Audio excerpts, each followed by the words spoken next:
Apa yang terlintas di benak kita ketika mendengar tentang bidadari surga? Mungkin, sebagian besar yang terbesit dalam pikiran ketika mendengar tentang bidadari surga adalah sosok yang cantik, suci, dan menawan. Gambaran dari bidadari surga yang cantik, suci, dan menawan tentu tidak salah. Namun, ada hal yang dapat memberikan gambaran yang lebih tepat dan detail tentang bidadari surga. Dalam ajaran agama Islam, apa yang kita sebut sebagai bidadari surga bukan semata-mata dongeng belaka.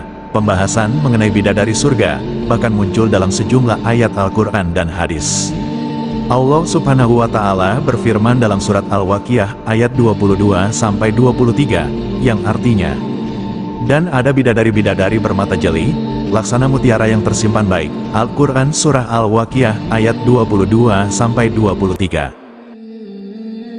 Itu hanya salah satu contoh ayat dalam Al-Quran yang membahas mengenai bidadari surga dengan segala kecantikan dan keindahannya. Selain itu, masih banyak lagi ayat dalam Al-Quran yang menggambarkan sosok bidadari surga.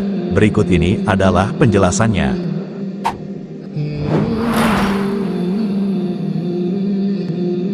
Bidadari surga sebagai kenikmatan surgawi. Beriman kepada hari akhir merupakan salah satu poin dalam rukun iman. Tidaklah seseorang dikatakan beriman jika ia tidak mengimani hari akhir, karena pada hari akhirlah semua perbuatan manusia akan mendapatkan balasannya. Jika berat timbangan amal buruknya, maka balasannya adalah neraka.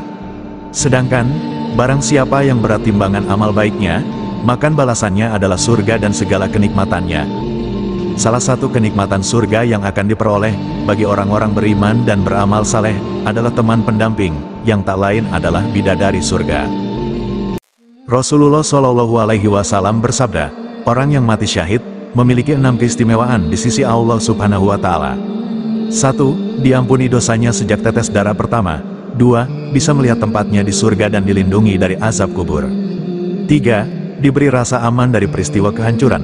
5. Kepalanya diberi mahkota kewibawaan. 1 berlian yang menempel di mahkota itu lebih baik daripada dunia seisinya. 6. Dinikahkan dengan 72 istri dari bidadari. 7. Diberi hak memberi syafaat 70 orang dari kerabatnya.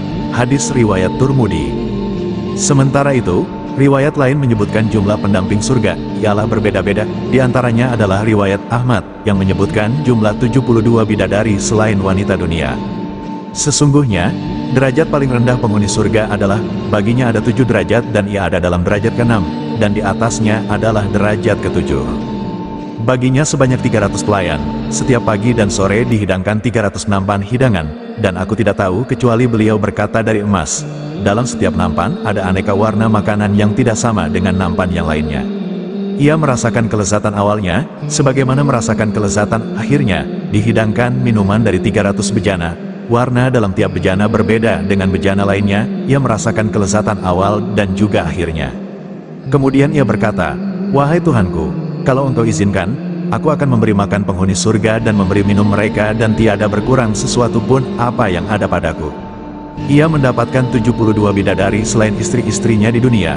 Seorang dari mereka mengambil tempat duduknya sepanjang 1 mil. Hadis riwayat Ahmad. Sejumlah riwayat tersebut dapat dipahami bahwa bidadari surga merupakan salah satu balasan yang akan didapatkan oleh orang-orang yang beriman ketika di surga kelak. Sosok bidadari surga. 1. Suci.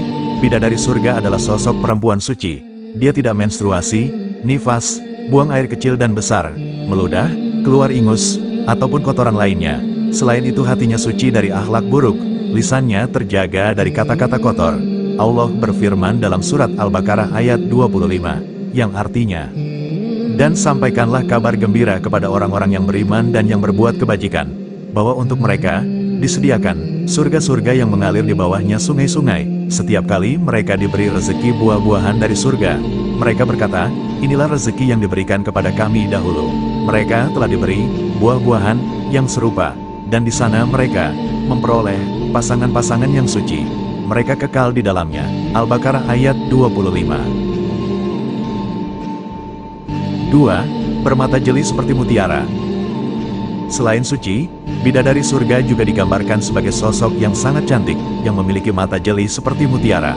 Allah berfirman dalam surat Al-Waqiah ayat 22-23, yang artinya, Dan ada bidadari-bidadari bermata jeli, laksana mutiara yang tersimpan baik. Al-Waqiah ayat 22-23. 3. Terjaga kehormatannya.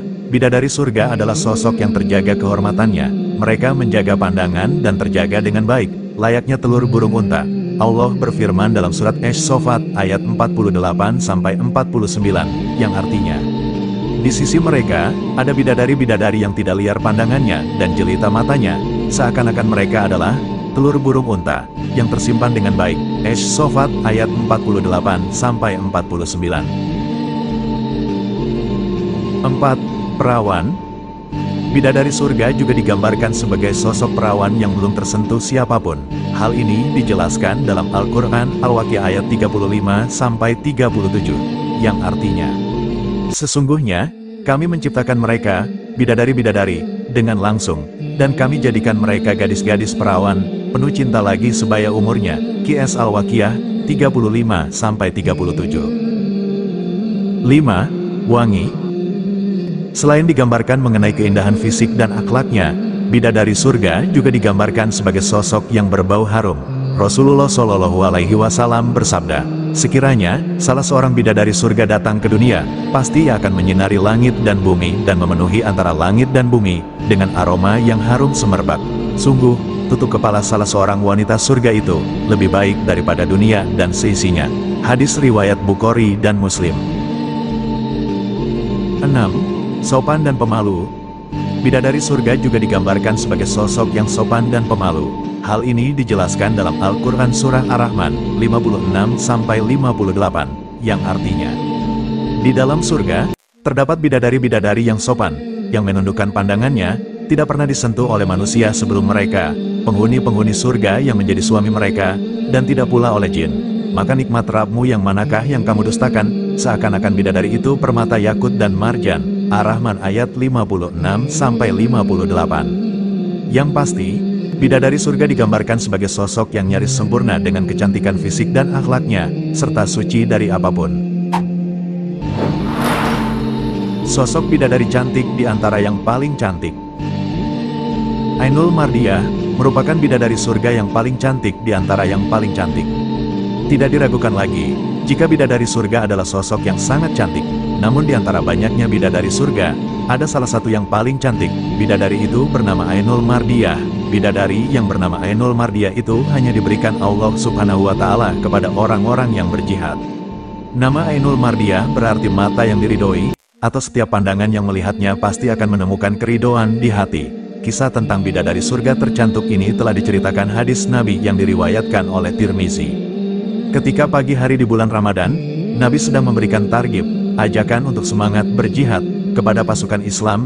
Nabi pun bersabda, sesungguhnya orang yang mati syahid karena berjihad di jalan Allah, maka Allah akan menganugerahkannya Ainul Mardiyah, bidadari paling cantik di surga. Salah satu sahabat yang masih muda yang mendengar cerita itu menjadi penasaran. Namun, karena malu kepada Nabi dan sahabat-sahabat lain, sahabat ini tidak jadi mencari tahu lebih dalam mengenai Ainul Mardiyah. Ketika waktu sholat duhur akan tiba, sesuai sunnah Rasulullah, para sahabat dipersilakan untuk tidur sejenak sebelum pergi berperang. Bersama kafilah perangnya pun, sahabat yang satu ini tidur terlelap dan sampai bermimpi. Di dalam mimpinya, dia berada di tempat yang sangat indah yang belum pernah ia kunjungi sebelumnya. Dia pun bertemu dengan seorang wanita yang sangat cantik yang belum pernah ia lihat sebelumnya. Ia pun bertanya kepada wanita tersebut, "Di manakah ini?" "Inilah surga," jawab wanita itu. Kemudian sahabat ini bertanya lagi, "Apakah Anda Ainul Mardiyah?" "Bukan, saya bukan Ainul Mardiyah. Kalau Anda ingin bertemu dengan Ainul Mardiyah, dia sedang berada di bawah pohon yang rindang itu." Didapatinya oleh sahabat itu seorang wanita yang kecantikannya berkali-kali lipat dari wanita pertama yang ia lihat. "Apakah Anda Ainul Mardiyah?" tanya sahabat itu. "Bukan, saya ini penjaganya. Kalau Anda ingin bertemu dengannya, di sanalah singgasananya," jawab sang bidadari. Lalu sahabat ini pun pergi ke singgasana tersebut, dan sampailah ke suatu mahligai. Didapatinya seorang wanita yang kecantikannya berlipat-lipat dari wanita sebelumnya, yang sedang mengelap-ngelap perhiasan. Sahabat ini pun memberanikan diri untuk bertanya, "Apakah Anda Ainul Mardiyah?" "Bukan, saya bukan Ainul Mardiyah. Saya penjaganya di mahligai ini. Jika Anda ingin menemuinya, temuilah ia di mahligai itu," jawab sang bidadari. Pemuda itu pun beranjak dan sampailah ke mahligai yang ditunjukkan. Didapatinya seorang wanita yang kecantikannya berlipat-lipat dari wanita sebelumnya dan sangat pemalu. Pemuda itu pun bertanya, "Apakah Anda Ainul Mardiah?" "Ya, benar saya Ainul Mardiah," jawab sang bidadari. Pemuda itu pun mendekat, tetapi Ainul Mardiah menghindar dan berkata, "Anda bukan seorang yang mati syahid." Seketika itu juga pemuda itu terbangun dari mimpinya. Dia pun menceritakan ceritanya ini kepada seorang sahabat kepercayaannya yang dimohonkan untuk merahasiakannya sampai ia mati syahid. Komando jihad pun menggelora. Sahabat ini pun dengan semangatnya berjihad untuk dapat bertemu dengan Ainul Mardiah. Ia pun akhirnya mati syahid. Di petang hari ketika buka puasa, sahabat kepercayaan ini menceritakan mimpi sahabat yang mati syahid ini kepada Nabi. Nabi pun membenarkan mimpi sahabat muda ini dan Nabi bersabda, "Sekarang ia bahagia bersama Ainul Mardiah."